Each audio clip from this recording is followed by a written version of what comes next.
자, 오늘 보실 말씀은요. 시편 37편입니다. 시편 37편 35절 같이 읽을까요? 35절 내가 갑니다. 시작. 내가 악인의 큰 세력을 본즉 그 본래 땅에 서 있는 나무 잎이 무성함과 같더라. 네. 자, 세상을 살아가다 보면은 이제 우리를 시험에 빠뜨리는 일들이 있는데 그 중에 하나가 악인이 너무 잘 된다는 거예요. 악인의 큰 세력을 본즉 본래 땅에 서 있는 나무의 잎이 무성한 것 같으나 굉장하다는 거죠. 나무가 본래 자기 본고장에서 자라는 것처럼 그렇게 튼실하고 무성하게 잎이 우거져 있고 말이죠. 너무 좋아 보이는 거예요. 그래서 시험에 드는 겁니다. 아니 저렇게 악하게 사는데 저렇게 잘 살 수가 있나. 그럴 때 우리에게 생겨나는 본능적 반응이 있는데 이제 그건 불평입니다. 불평. 오늘 본문이 되는 이 시편 37편의 1절을 쭉 올라가서 보게 되면 악을 행하는 자들 때문에 불평하지 말며 불의를 행하는 자들을 시기하지 말지어다 라는 말씀이 있어요. 그러니까 이 시인도 너무 잘 알고 있는 거예요. 우리 안에 막 불평이 올라오고 배가 아프고 이런 거 생겨날 수 있다는 사실을 너무 잘 알고 있는 거죠. 자, 우리 다음 절로 넘어갑니다. 36절 내가 시작. 내가 지나갈 때 그는 없어졌나니 내가 찾아도 발견하지 못하였도다. 자, 보세요. 내가 지나갈 때에 그는 없어졌나니 찾아도 발견하지 못했다. 이게 무슨 말이죠? 어느 순간 없어졌다는 거예요. 어느 순간.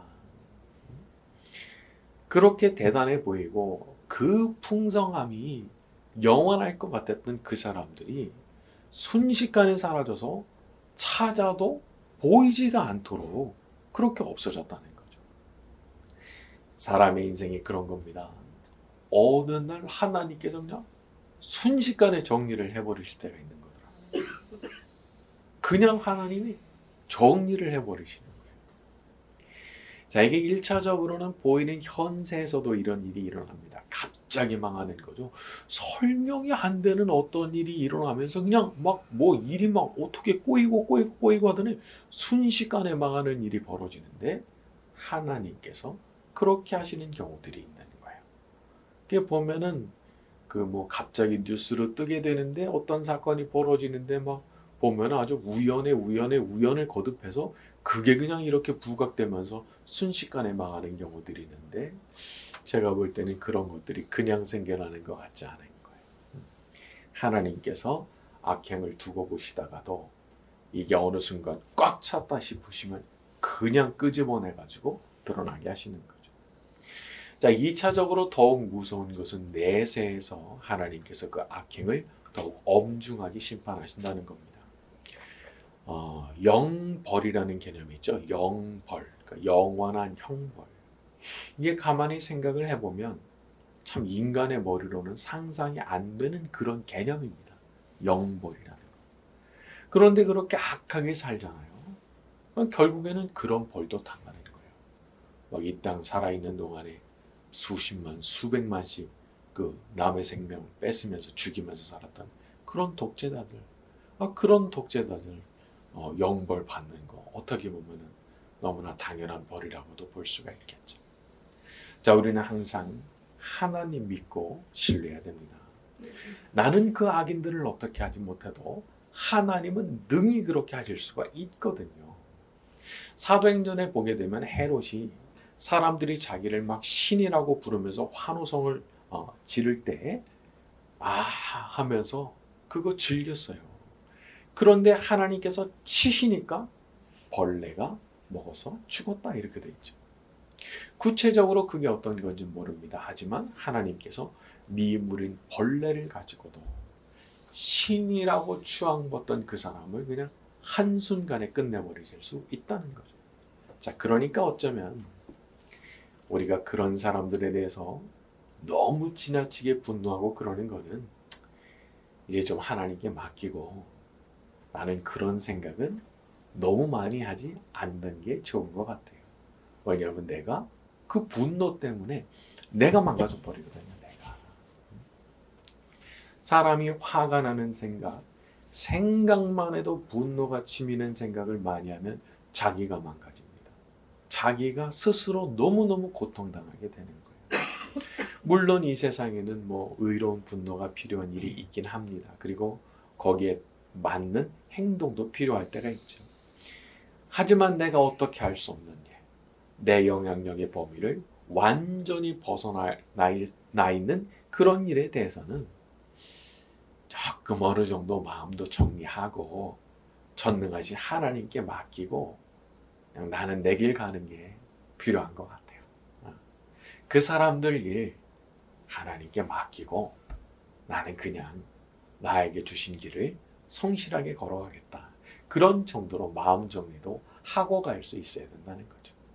자, 우리 37절로 넘어갑니다. 37절 온전한 사람을 시작. 온전한 사람을 살피고 정직한 자를 볼지어다 모든 화평한 자의 미래는 평안이로다. 그렇죠. 참 귀한 말씀이 나와요. 온전한 사람, 정직한 자, 화평한 자, 그런 사람들의 미래는 평안이로다. 우리 하나님의 약속인 겁니다. 약속. 새 번역에서는 여기 나오는 온전한 사람을 흠 없는 사람 이렇게 번역을 했고, 모든 화평한 자, 이것은 평화를 사랑하는 사람 이렇게 번역을 했어요. 말하자면 바르게 살고 정직하게 살고 평화롭게 살려고 하는 그 사람들에게 하나님께서 밝은 미래를 약속해 주시는 거죠. 잠깐 악인들이 득세하고 잘 되는 것처럼 보일 수도 있습니다. 하지만 그들의 미래는 분명히 어두운 것이고 캄캄한 길로 들어가는 거죠. 그러나 반대로 의인의 삶은 점점 밝아지게 돼 있는 거예요. 잠언 4장 18절 제가 읽어드리는데, 의인의 길은 돋는 햇살 같아서 크게 빛나 한낮이 광명에 이르거니와. 의인의 길이라고 하는 것이 처음엔 어두울지 모르지만 점점 크게 빛나서 돋는 햇살처럼 점점 빛나서 한낮이 광명에 이르게 되는 것이다 말씀했어요. 어떻게 그렇게 되는 겁니까? 하나님께서 그렇게 만들어 주신다 이런 거죠. 그래서 하나님의 말씀을 따라서 살고 선하고 정직하고 그렇게 또 이웃과의 화평을 추구하면서 살아가는 사람의 삶에 축복이 있는 거죠. 제가 여기서 한 가지 좀 더 짚어보고 싶은 부분이 있는데, 그것은 모든 화평한 자에 대한 언급입니다. 앞서 말씀드린 대로 새 번역에서는 이걸 평화를 사랑하는 사람이라 번역한다고 제가 말씀드렸죠. 여러분, 다른 사람하고 싸우려고 들면 사실 이거랑은 반대가 되는 삶이라고 볼 수 있어요. 어느 유명한 분이 그런 고백을 하시더라고요. 본인이 한창 떠가지고 너무 잘 되고 유명해졌을 때 자기 자신한테 어떤 변화가 생기더라는 거예요. 그게 뭔고 하니 남들한테 화를 잘 내고 항의하고 뭐 직원들 뭐 매장에서 실수했다 막 환불하라고 막 큰 소리 치고, 근데 그게 어느 날 그렇게 돼 있더라는 거예요. 어느 날 나중에서 깨닫게 된 거죠. 그거 언제 깨달았냐? 이제 큰 거 다쳤을 때 그때 깨달은 거예요. 내가 그러고 살았었구나. 누가 실수한다? 못 봐주는 거예요. 길길이 뛰고, 내가 누군지 아느냐? 너 실수해서 내 앞에 무릎 꿇어야지. 야, 이런 식으로 했다는 거예요, 본인이.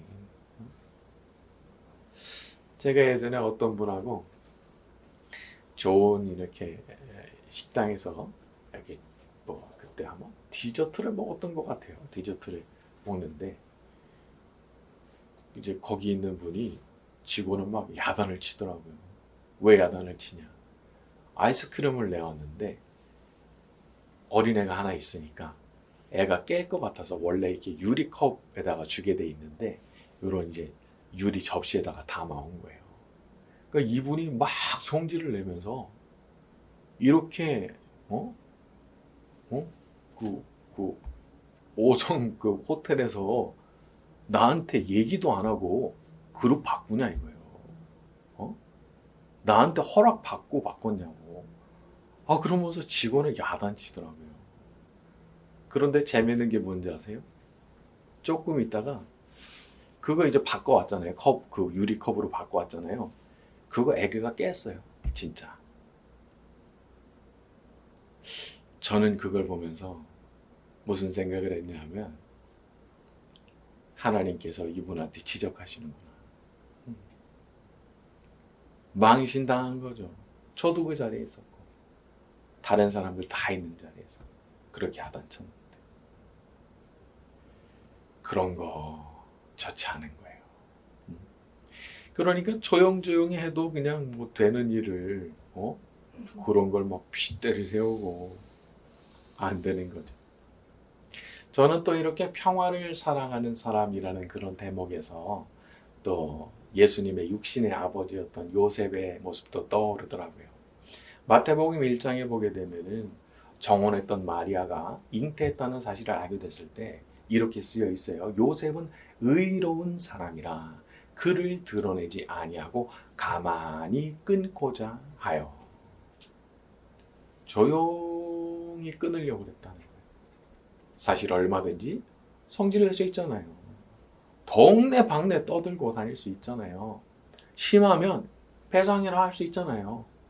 내가 이거 터트리면 당신 딸 돌 맞아 죽는 거다 말할 수 있잖아요. 그렇게 안 해요. 가만히 끊고 말려고 그랬다는 거예요. 나중에 예수님이 이렇게 태어나셨을 때 그 제사장한테 가서 비둘기 한 쌍을 바치는 걸 보면은 이 요셉이 넉넉한 집이 아니에요. 그런데도 참 그렇게 예쁜 거예요. 그 마음이. 그리고 그렇게 가만히 끊고자 했던 그것을 가리켜서 성경이 뭐라고 평가를 하느냐? 요셉은 의로운 사람이라. 우리 하나님 보실 때 너무 예쁜 거죠. 훌륭한 거죠. 평화를 사랑하는 사람. 그래서 항상 마음을 겸손하게 가지고 가만히 그냥 끊고 말자는 그런 마음을 가진 사람. 우리 하나님께서 기뻐하시고 밝은 미래를 준비해 두신 줄로 믿습니다. 자, 우리 38절부터 40절까지 쭉 갑니다. 범죄자들은 시작.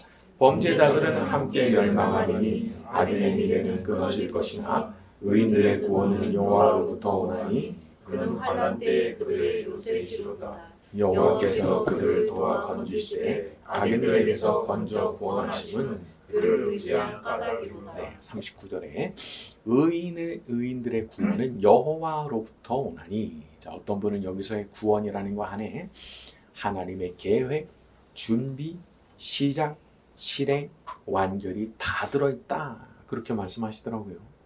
근데 제가 그 얘기를 들으면서 고개가 참 끄덕여졌어요. 하나님께서 계획하시는 거예요.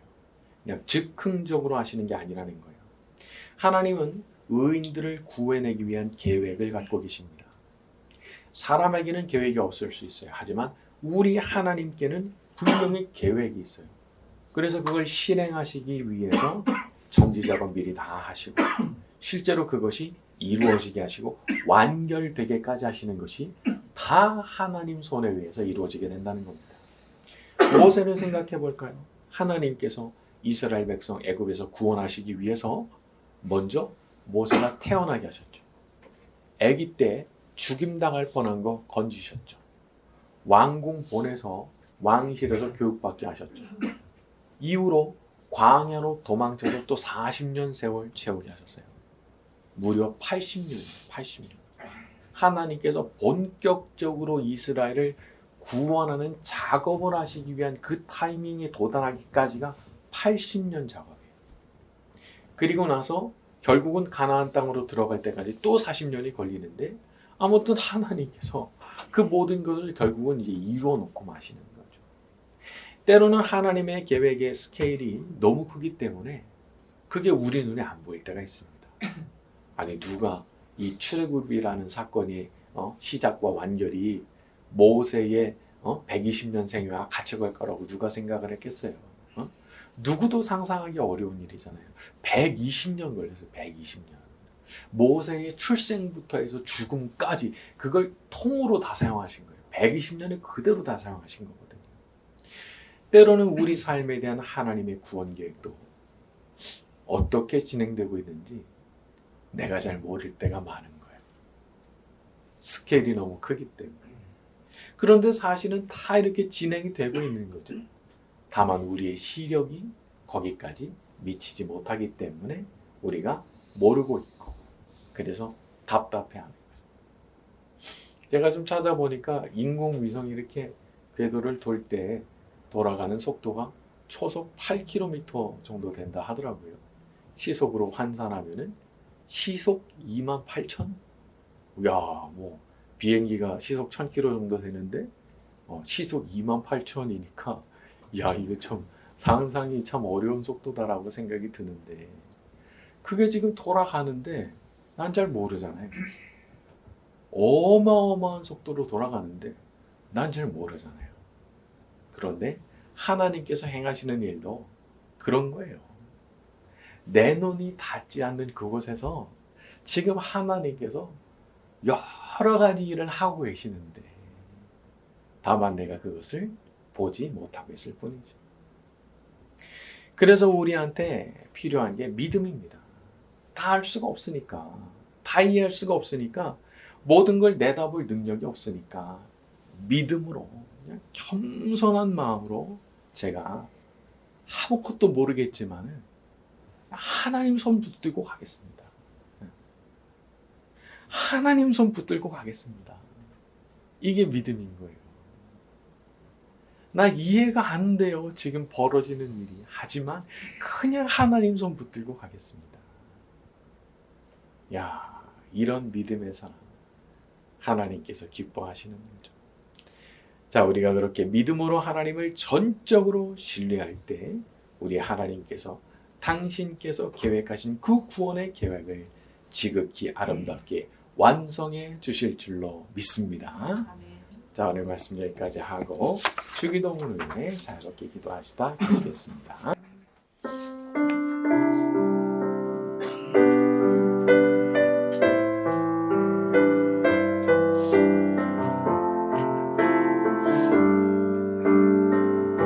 주님의 성령, 주님의 성령, 지금 이곳에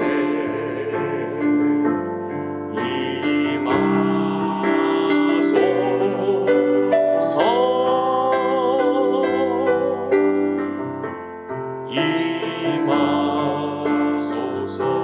주님의 성령, 주님의 성령, 지금 이곳에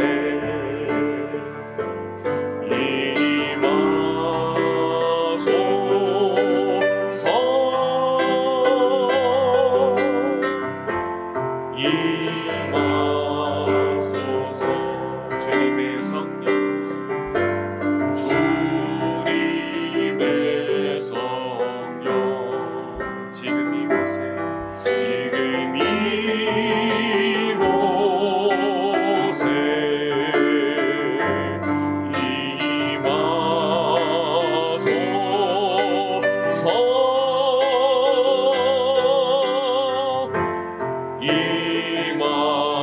임하소서. 한 번 더 합니다. 주님의 성령, 주님의 성령, 지금 이곳에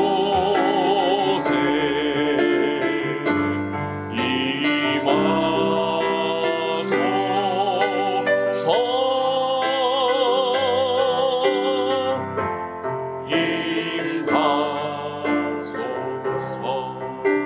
나 약해 있을 때도,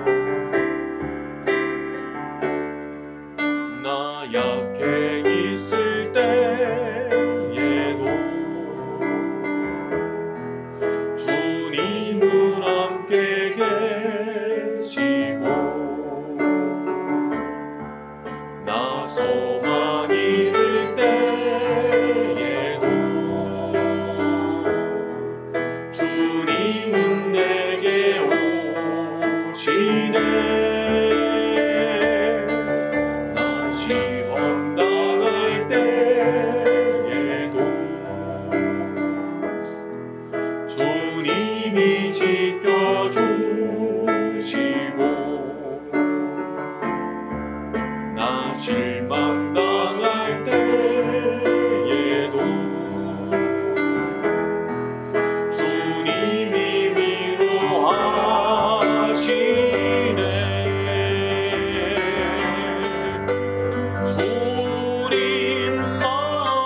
함께 계시고 나 소망 잃을 때에도 주님은 내게 오시네. 나 시험 당할 때에도 주님이 지켜주시고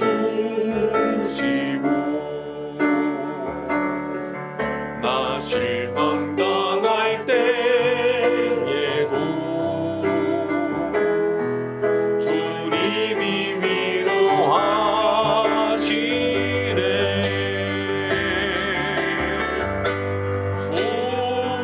주님만이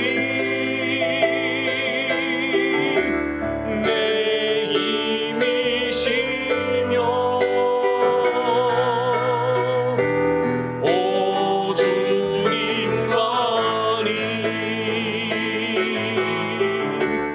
날 도우시네. 오 나의 주님 내 아버지여 오 나의 주님 내 사랑이여. 내 손을 주께 높이 듭니다. 내 손을 주께 높이 듭니다. 내 찬양 받으실 주님 내 마음을 주께 활짝 엽니다. 내 찬양 받으실 주님. 처음부터 다시 갑니다. 내 손을 주께 높이 듭니다. 내 찬양 받으실 주님 내 마음을 주께 활짝 엽니다. 내 찬양 받으실 주님 슬픔 대신 은왕을 제 대신 화관을 근심 대신 찬송을 찬송의 옷을 주셨네. 처음부터 다시 갑니다. 내 손을 주께 높이 듭니다. 내 찬양 받으실 주님 내 마음을 주께 활짝 엽니다. 내 찬양 받으실 주님 슬픔 대신 이랑을 제 대신 화관을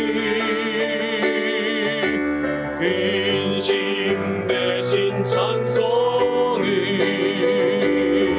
찬송의 옷을